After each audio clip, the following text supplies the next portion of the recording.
what keeps most entrepreneurs from playing uh, the really big business game, the game that the really wealthy people play, is simply a lack of financing understanding, of understanding how deals get done and how they're financed.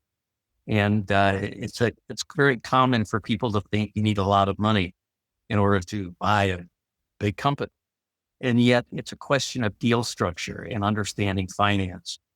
Here at National Diversified Funding Corporation, we end up doing deals that are very, very substantial. I mean, we're talking $50 million, $100 million, $200 million companies.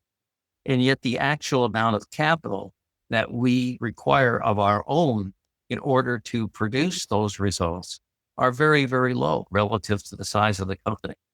I'd be embarrassed to tell you how low that actually is. And the key is financial leverage. It's understanding the principles of financial leverage.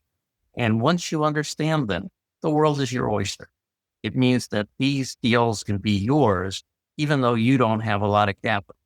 I will absolutely guarantee you that the deals that are made with wealthy people buying big companies, they're almost never using their own money to do that. Almost invariably, it's done with financial leverage. And so the key to getting deals done is financial leverage, not having monster amounts of money in the bank. A lot of entrepreneurs find that there's a time after building their business for a while that they plateau out, right? They reach this plateau and that's it. They can't grow any further.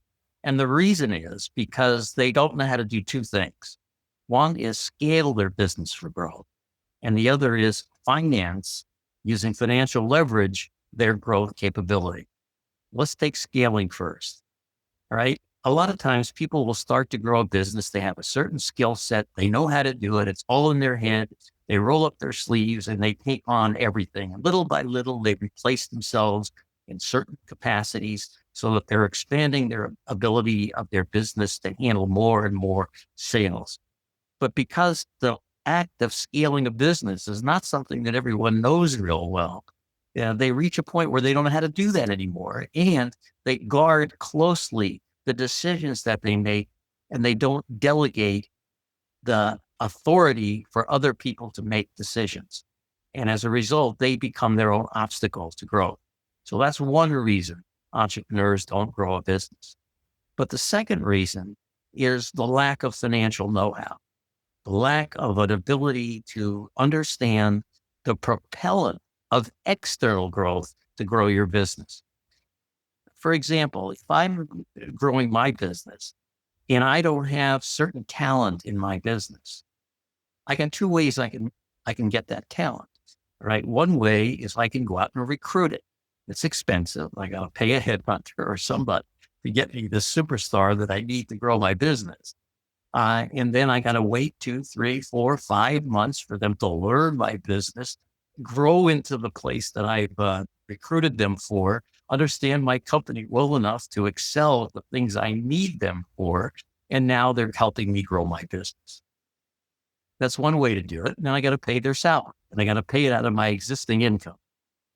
And then as they help me grow, hopefully the growth pays for their salary. Well, that's one way to do it. Another way to do it, which is the way I do it, is I find a company that's a competitor of mine or a complementary product or service type company that has the talent already in it that I want. And I'll go out and use financial leverage to buy that company. In other words, I'll use that company's assets and cash flow to generate cash that's needed to buy the company. Now I own the company that has the talent, and I integrate that company into my operations.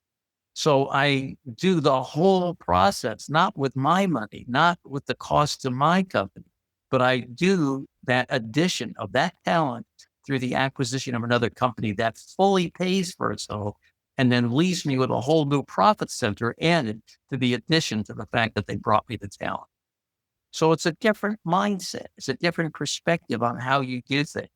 It's an ability to get outside the box, right? Outside the box and start to think of how do I get this problem solved without having to manually muscle the solution internally with limited resources. When you can get outside the box be creative and innovative and think of how to solve it with much less effort in much faster time with much less resources. So anything you want to do, anything you're going to want to do, there's somebody out there that already knows how to do it and can help you with it.